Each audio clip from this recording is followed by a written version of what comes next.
So now I'm going to talk about back substitution again. And remember, the goal of a matrix is to get everything down to where you can see a solution from just looking at the rows. We want generally what we want to see are zeros and ones because when we see zeros and ones, we can identify solutions easily. And so when I look at this first matrix, if you look at the rows and you look at the augment that I'm adding onto this, I'm telling you the augmented matrix of a system with three linear unknowns, x1, x2, and x3, is reduced to the following form. Find the solutions of this system using back substitution. We can easily identify the solutions from this. If we look at that last row in purple, it tells me already that x3 is equal to 3. And again, that's because when I write these out, here is x1, here is x2, and here is x3. And here what their solutions are their constants equal to their constant matrix. So I know that x3 equals 3, and simply now all I have to do is this. I see the next row has 1x2 plus 1x3, and that has to equal 2. Well, when I do this now, I already know that x3 from the previous part of this equation, x3 is equal to 3, and all that is equal to 2. So solving for x2, I'm going to subtract 3 on both sides. I see that x2 is equal to negative 1. And then simply I'll have to go back and again back substitute. I see that x1 plus x2 is now equal to 4. Again, I already know the value of x2 because I just found it is negative 1. So this is x1 plus a negative 1, and that has to equal 4. So all I do is I solve for x1 by adding 1 to both sides. x1 minus 1 is equal to 4. I'm going to add 1 to both sides. And now I can see that x1 is equal to 5. And remember, we always write our solutions in terms of a point. So the point here is 5, negative 1, and 3. And that's how we use back substitution to find solutions. Now,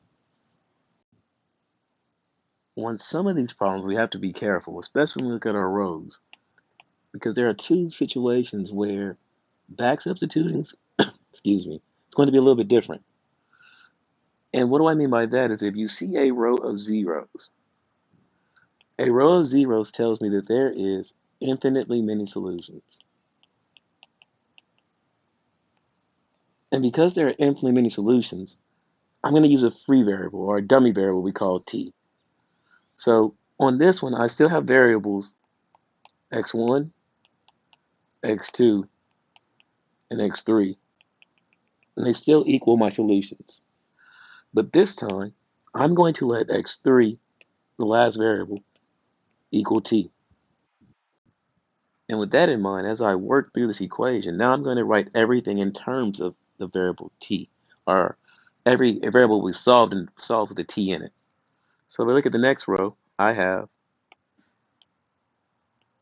negative 1 x2 plus 5 x3. That's equal to negative 6. Well, I know that x3 actually equals t from up here. So I'm going to write this as negative 1x2 plus 5 times t is equal to negative 6. So I'm going to solve for x2, but it's going to be in terms of t. And so literally what I have now, I'm going to get rid of this negative 1. I have negative x2, and I'm going to move that 5t over. It's equal to 5t minus 6. I need that x2 to be positive, so I'll divide everything by negative 1. So x2 is equal to 5t, negative 5t, change the sign on 5t, plus 6. So now I have variable x2 solved in terms of t. I'm going to do the exact same thing for x1. And x1 looks like this. I have x1 plus x2 plus or minus 3x3, that equals 4. Again, replacing what I know. I know x2 and x3 already, so I'll call this x1 plus, well, x2 is now negative 5t plus 6 minus 3 times x3 is still t. That has to equal 4. Cleaning things up, I'm going to get x1 minus 5t plus 6 minus 3t equals 4. Combine like terms. I'm going to combine these t's here.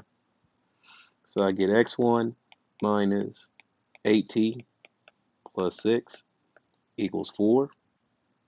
And again, I want to solve everything for x1. So I'm going to move everything over away from x1. So I get x1 is equal, move this 8t over. Move this 8t over, it becomes a positive 8t.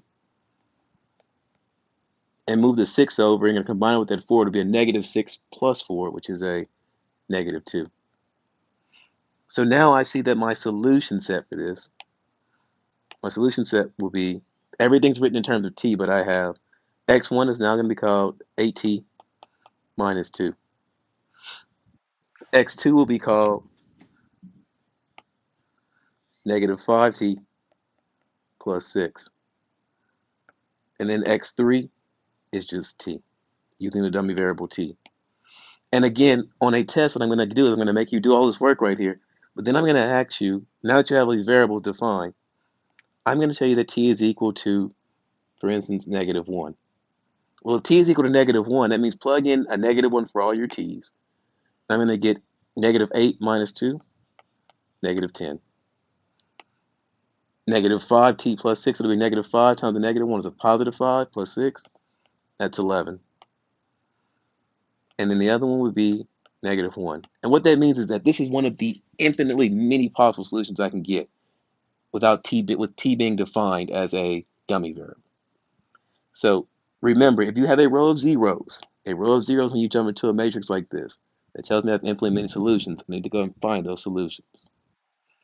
The last type of matrix we're going to look at is probably going to be the easiest one to identify and the one that requires the least amount of work.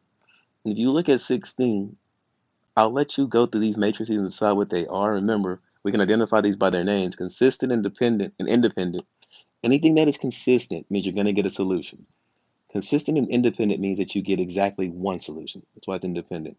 Consistent and dependent means you get many solutions, like in the problem over here that we just did, number 13, where we got infinitely many solutions. That was a consistent and dependent matrix.